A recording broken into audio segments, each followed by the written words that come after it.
Doktor McWeely. Bakın, yolda beyaz bir araba gidiyor.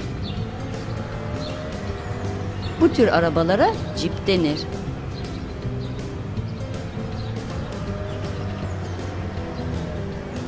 Arabanın acelesi var. Çünkü saat artık çok geç oluyor.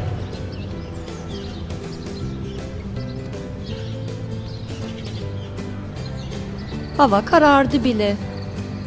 Ve araba ön farlarını yakıyor. Evet, böylesi çok daha iyi.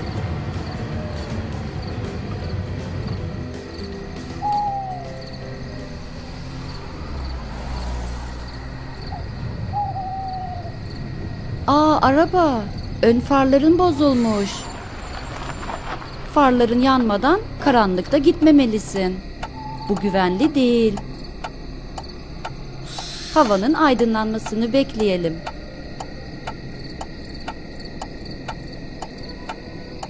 Sabah olmuş, harika. Yeni günde neler yapmalıyız? Tabii ki Doktor McWeely'nin tamirhanesine gidip arabanın bozuk farını tamir ettirmeliyiz.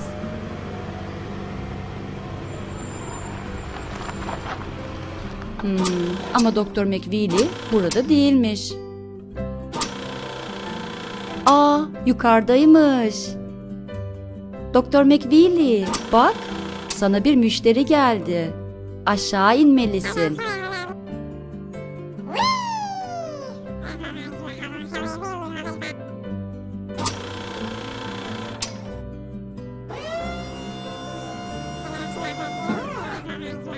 Sana ihtiyacımız var.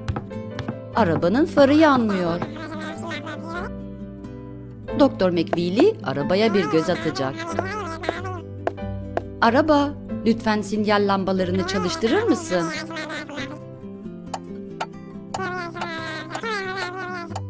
Tamam, onlarda sorun yok.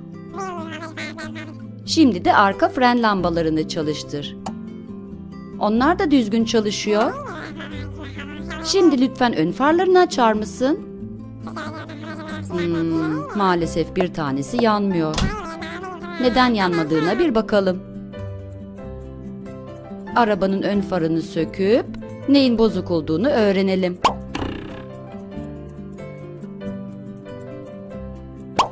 İçinde 2 tane küçük ampul var. Yanmışlar. Onların yerine yeni ampul takmalıyız. Doktor McWeely de kesin bunlardan vardır.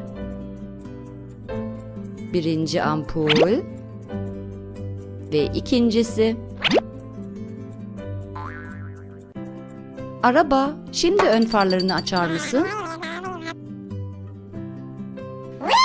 Oley, çalışıyor. Teşekkürler Doktor McWeely. Görüşmek üzere.